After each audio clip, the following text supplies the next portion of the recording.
In this video lecture, I will discuss how to estimate the common factors by principal components. There are many ways you could estimate factors, and there's a whole literature about this. What I'm going to focus on in this lecture is a very simple technique called principal components, which in fact is very old, but which is still the most popular way to estimate the factors. First, before we go into the details of the method, let's consider what the meaning is to estimating the factors. Now, suppose that I take a matrix H, R times R, let it be invertible such that H times its inverse is the identity matrix. And I write X is F lambda prime plus nu. Then note that I can insert H times H to the power minus 1. Right? Because that will of course just be the identity matrix. But if I do that, then F times H is again a matrix of dimensions n times R. And H minus 1 times lambda prime is a matrix of dimensions R times P. So I could call F times H actually a factor, F star, which has the same dimensions as the original factor, along with new loadings, lambda star. So I've multiplied my F by some matrix H, and I've multiplied, pre-multiplied my loadings with the inverse of H. So that raises the question, which of these is the true factor structure? They are observationally equivalent because they both have the same dimensions as each other. So if we estimate our factors, we actually don't know which of these structures we're estimating. So we don't know if we're estimating F or if we're estimating F star. Well, and given that there also is not a unique matrix H that you can use, but there are many different matrices H you could use, means there are also many different F stars you can actually get. So what we have here is that we actually don't know what we're estimating. Are we estimating the true factors? Are we estimating some rotation of the factors, some multiplication of this matrix H? So what we have here is an identification problem. So we have different specifications which, in terms of the observations they generate, are equivalent. So from the data, you cannot tell what is the true structure. And it's important to realize that this is an issue which is not related to how we estimate it. It's related to our model.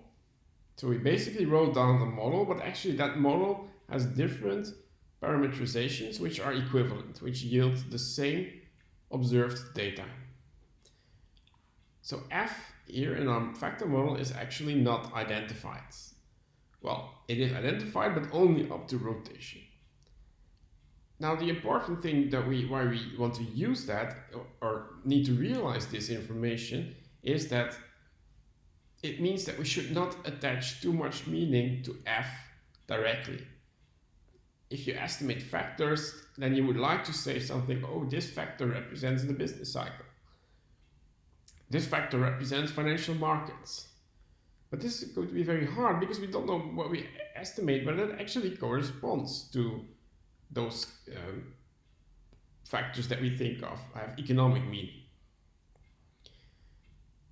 So we only identify F times H, and we don't know the form of H, this rotation matrix. So what we have in terms of identification is the product of F and lambda prime that we can identify. Right? No matter how you put H or H minus 1 in between, this product stays the same. So we identify the space spanned by the factors, but we don't identify the factors themselves. Now, this is generally not a problem, in particular for the factor-augmented regression model. I take, again, the factor-augmented regression model, I've directly plugged in the factors here. Now, suppose instead of having F, you would have F star. Well, just put again H times H minus 1 in here.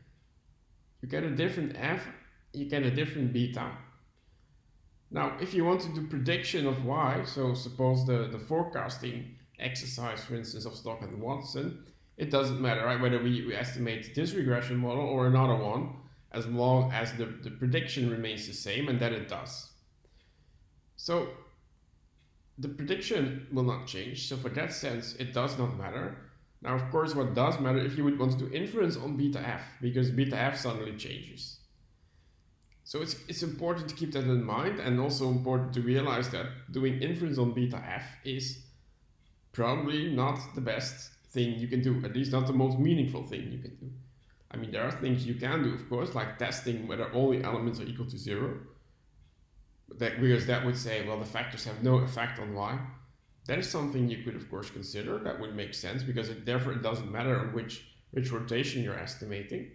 But testing whether individual factors have significant coefficients, for instance, well, you can do it, but it's hard to attach a meaning to such kind of procedure. Now the next thing we need to consider is that we need to assume R for now to be known, the number of factors. So this is obviously not reasonable. But if we assume that there are factors, but they are latent and we actually don't know what they are, then why would we know how many there are? So at some point we'll need to decide about R, the number of factors. This will be covered in the next lecture. For now, we assume R to be known and estimate the factors under a known number of them. Now, in order to get unique estimates, we need to impose identification restrictions. So we need to deal with the problem on the previous slides that we actually cannot identify f. So in particular, what we're going to impose is the following restrictions. So f should be orthogonal. So f prime f over n should be the identity matrix. And lambda prime lambda should be diagonal. Well, this is enough to give us unique estimates. It's important though to realize that these identification restrictions have no meaning in themselves. It's not that we believe our true factors to be orthogonal. In fact, in many economic situations, too, the kind of that I mentioned before, this would be very unreasonable to expect. If you have one factor representing the business cycle and another representing financial markets, these factors will likely move together in some way. I mean, they are both generally affected by economic conditions and will also in fact affect each other. So this restriction has no meaning in terms of economics. It's purely a statistical way to make sure we get unique estimates. And you could use other identification restrictions. It's just that then you would actually end up with other estimates. So we should keep that in mind, that we do not believe this to be the truth. It's just that we need some way to get unique estimates of f. And now what we're going to do is we're going to use these restrictions together with a loss function to come up with our estimates. And these estimates are called the principal components. So what principal components does, it's going to have a sort of least squares criterion where we're going to sum over all observations and all variables this squared residual, the part that the factor cannot explain. So x minus lambda prime f squared.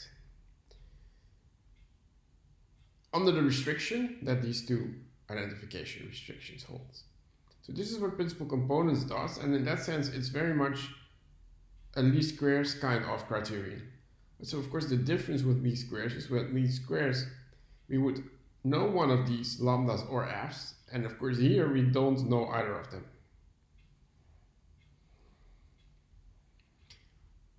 Now we can use that principle though, the least squares principle. So we can first start to assume that we actually did know f.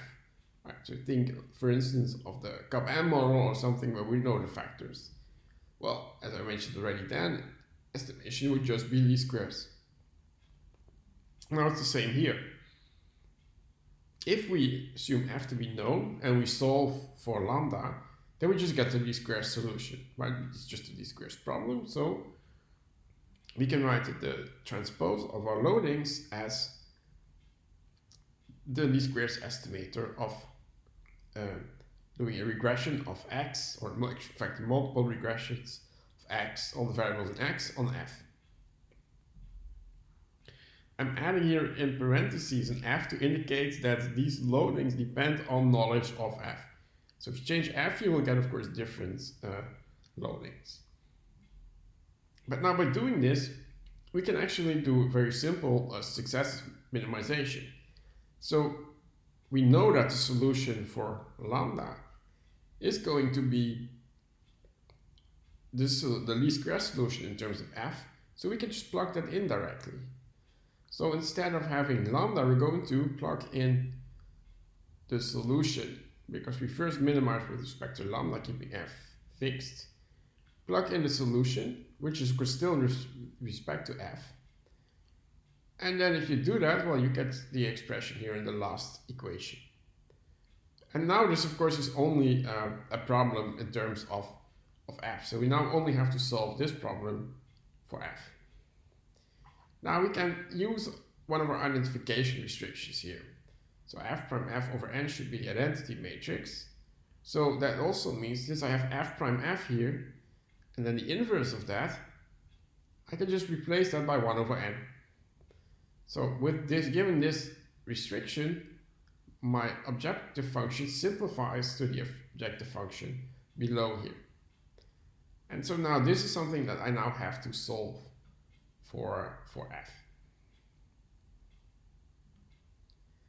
Now we're going to do some rewriting to make the problem a bit easier. Now, this is again just least squares algebra. So I have the squared L2 norm, which of course is just the inner product. Then, actually there's a sum from JS1 to P missing here, but I have that over all variables. Now I can just write out this inner product, it's just a squared form. So I get the cross term twice and I get the second last term here. Wherever I've used again that if I have f times f prime times f prime, I can again replace this f prime f by n times the identity matrix. So this part drops out.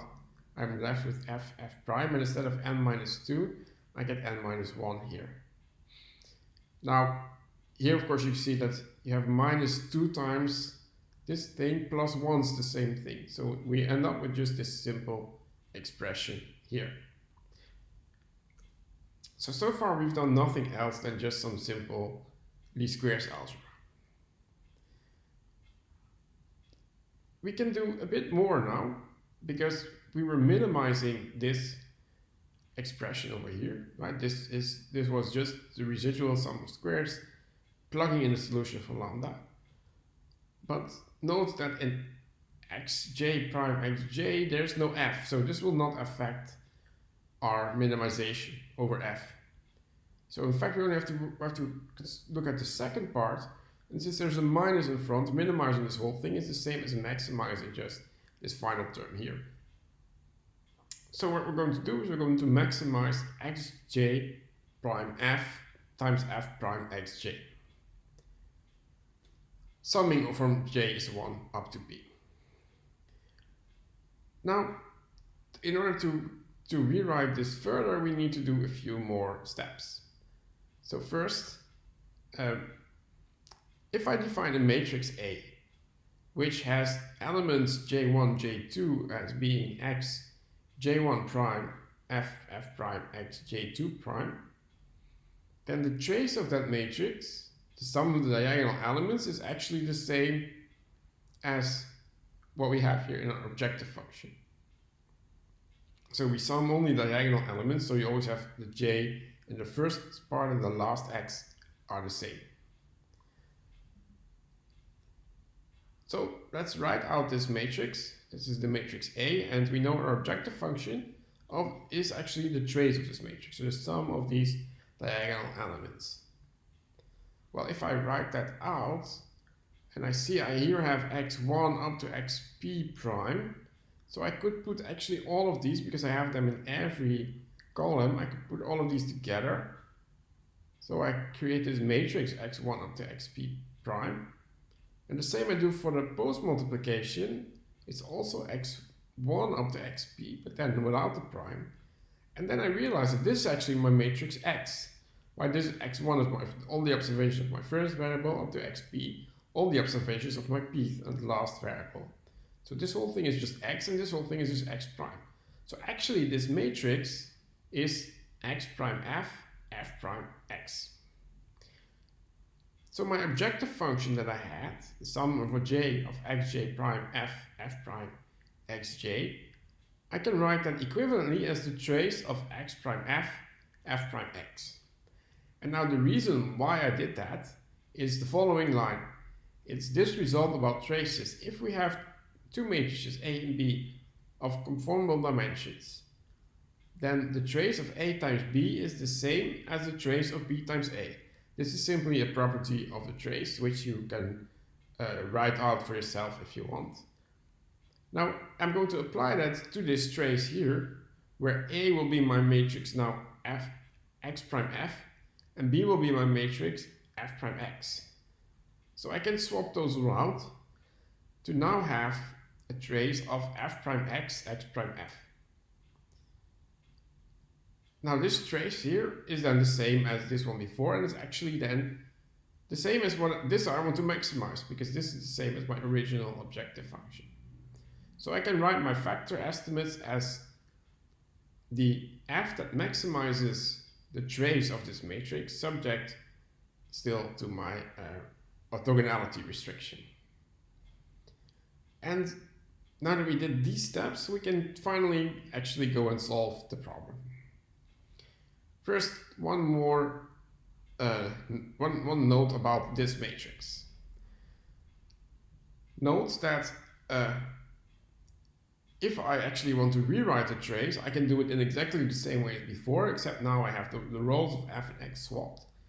And so my trace of this matrix is actually the sum from LS1 up to R, because we have R factors, of the Lth vector prime, x prime, and then FL again. And now the nice thing about this expression here is that it's separable in terms of your factors. You have a first term which is only composed of your first factor, and then plus a second term only composed of your second factor, plus a third term only composed of your third factor, and so on. And that actually means that we can treat each of the factors separately in our maximization, because we can use the first factor to maximize the first part, the second factor to maximize the second part, and so on. So what we're going to do is we're going to treat each of these factors separately. So I'm going to start with the first factor, then maximize f1 prime x, x prime f1. And then we're going to move to the second factor and maximize f2 prime x, x prime f2. And the only thing we have to take into account is that we satisfy the constraints that we have, the orthogonality constraints. So let's focus on this first factor. Now the first factor maximizes the quantity here, subject to the restriction that f1 prime f1 is equal to n. So there's of course no orthogonality here. This is only the length of the vector should be equal to n. So we don't want this. There's of course it cannot be orthogonal to itself. So this objective we can write in Lagrangian form. We can just simply write our objective function minus the Lagrange multiplier here gamma times our constraint. Well, you can of course see again we have f1 prime f1, and here also f1 prime f1. So we can move that part actually in. We can move minus gamma times the identity matrix into our objective function here. So we can calculate then the first order conditions. Well, of course, one of the first order conditions is the constraint, and the other one is the derivative of the objective function with respect to f1, which gives us this first order condition here. Or if you write it out, it says that x prime times f1 should be equal to gamma times f1. Now if we look at this condition, this is something like an eigenvalue statement. We have a matrix times a vector is equal to a number times that same vector. So for this to hold, gamma must be an eigenvalue of xx prime, and f1 should be the corresponding eigenvector. So let's see if we can use that to solve our problem. So we can define our eigenvalues of xx prime, and let's define them in descending order. So mu1 is the largest eigenvalue, and mu_p is the smallest. And v1 up to vp are the corresponding eigenvectors. So we know that any solution must be an eigenvector and eigenvalue of this xx prime matrix. So if you look at our objective function, well, let's use the fact that we know that our solutions are indeed eigenvalues and eigenvectors. Then we can of course replace xx prime f, as here, with just the eigenvalue times the eigenvector. So our objective function that we are maximizing can be written as an eigenvalue times the inner product of the eigenvectors.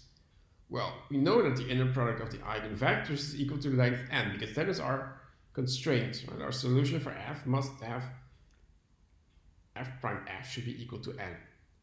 So the only thing we can still choose here is which of the eigenvalues and eigenvectors should we take. But the solution becomes very easy because, well, the eigenvectors have the same length, so they will, vi prime vi will be the same for all of the eigenvalues. So we simply need to choose that eigenvalue which maximizes this. Well, that's obviously going to be the largest eigenvalue of xx prime. So mu1, the largest eigenvalue of xx prime, is going to maximize our objective function, subject to our constraints. That also means that the factor actually is the corresponding eigenvector multiplied by square root n. Where here I'm assuming that eigenvectors, if you do them typically in software, you get that they are normalized such that it's not f prime f over n that's the identity, but just f prime f. So we multiply by square root n to make sure that the vector has the right length. So this is the solution for the first factor. So it's actually a fairly simple solution. Right? We just need to calculate eigenvalues and eigenvectors of xx prime. Right, so let's move on to the second factor. Now we have two constraints. Again, a constraint on the length. So the inner product should be n. Now we also have an orthogonality constraint. So the second factor should be orthogonal to the first factor. And remember, the first factor we already found the solution of. So we now move on to the second factor. Well, same idea. We write down our objective function constraints in Lagrangian form. So we get the thing we want to maximize minus the first constraint, the orthogonality, minus the second constraint, the length of f2. Again, you can rewrite that to put f2 prime f2 inside here. So we get this objective, and then we take just derivatives with respect to these quantities. Well, first order conditions are, of course, our constraints then, by taking derivatives with respect to delta 1 and delta 2. And we take a derivative with respect to f2 to get this first order condition here. Now to solve this, we're going to use a few tricks, or basically using some knowledge that we already have. So I'm going to pre-multiply this condition here by f1 hat. So I get f1 hat prime, this first part. I get minus delta 1 f prime hat times f1 hat, and I get f1 prime hat times 0. Now if I, of course, write then this out,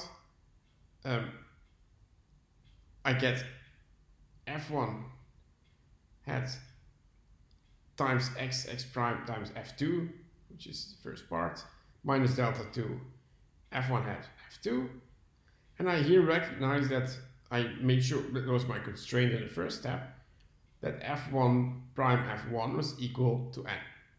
Right, so I directly put an n here. And of course, the last part is equal to 0. And now I can also deal with these two steps.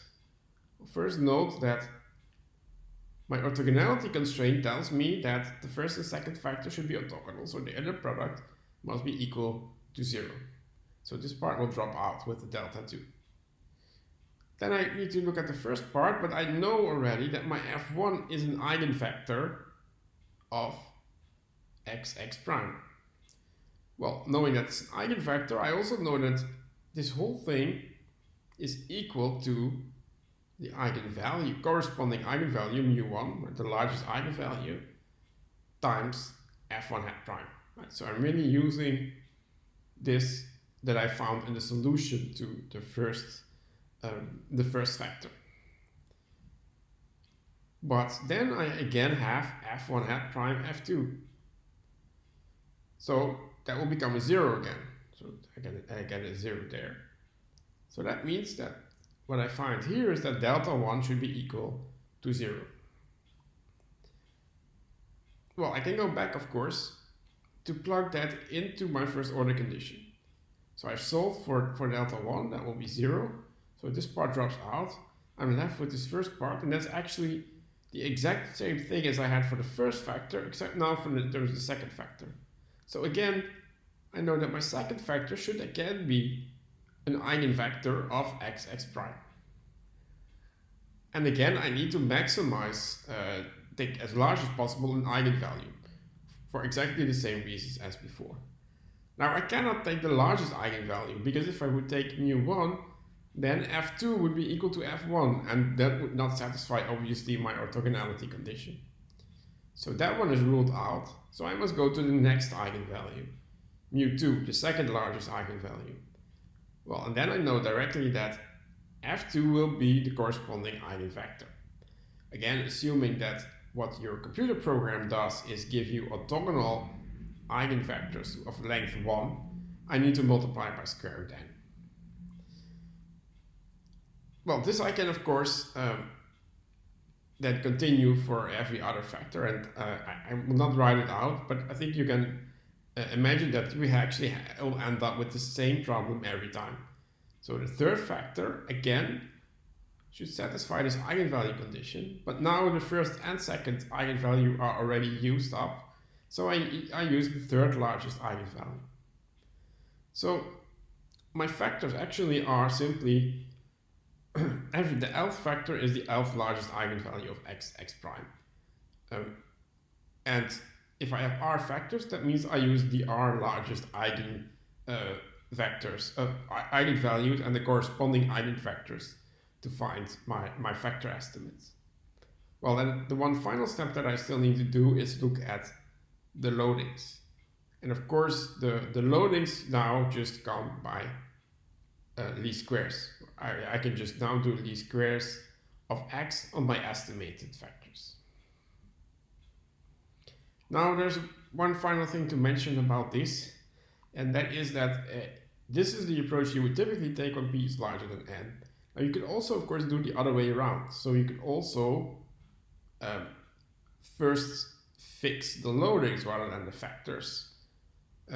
Your identification conditions would actually swap. Right? So then you would start with the loadings to be orthogonal. Now what you will then get is that the factors can be estimated by least squares, whereas the loadings are an eigenvalue problem, and you would get the loadings to be the eigenvectors corresponding to the r largest eigenvalues of x prime x rather than x prime. So this will give you identical solutions. The only difference is which approach is faster. Basically, what difference is what does this matrix look like? Do we get an n times n matrix or a p times p matrix? But apart from that, the two methods give you the same answers. So let me then go back to the overview to see what we then do with this factor estimate. So it's a two-step procedure. So the first step is what we just worked out, right? We get factor estimates f hat from X using principal components. Right. So we just take X prime and get the eigenvectors corresponding to our largest eigenvalues, and those will be our estimates. And then we treat these f hats as observed regressors in our factor augmented regression model. So we regress y on f hat and on w. And this you can just do then, for instance, using least squares. So this would be a standard least squares problem where now our explanatory variables are z, which is both f and w, and you just do z prime z inverse z prime y to get your full vector of coefficients. And then you can use that for prediction, for instance, of y. You might want to use it for say something about the w's, so that of course is still possible. But and well, you can say something about the betas for f. It's just that you have to make sure and be careful that that has a meaning. And this is really all there is to the factor augmented regression model. Now, of course, so far we've only really done the things heuristically. So what we're going to do in the next lectures is we're going to look at the assumptions that are underlying this factor model and principal components estimation. And we're going to also see how does this compare to our penalized regression setup before. We're also going to look, which is of course a crucial issue, how can we select the number of factors in our factor model, right? Because we need to know this in order to apply the whole machinery. And then we're going to look at some asymptotics. So again, not in all the details, we're going to just have a basic overview of some asymptotic results for the factor augmented regression model, where one of the things we are going to look at, well, the first thing we're going to look at is, can we somehow say something about this f hat? Does it consistently estimate f or a rotation of f? Obviously not f itself. And second thing is, if we plug it into our factor augmented regression model, we're going to treat it as if they were observed, but of course these are generated regressions. They are actually not observed. So what effects does that have on doing this factor augmented regression model? So these things we will have a look at. And then the final part will be to round up this factor model part by comparing it to penalized regression. So what I'm going to do there is I'm going to apply both to an empirical application, a macroeconomic application, and to have a look at, so how do these methods, now given that we discuss all this theory, all these underlying principles, how do these actually work in an empirical application, and can we link it back to the theoretical properties that we discussed?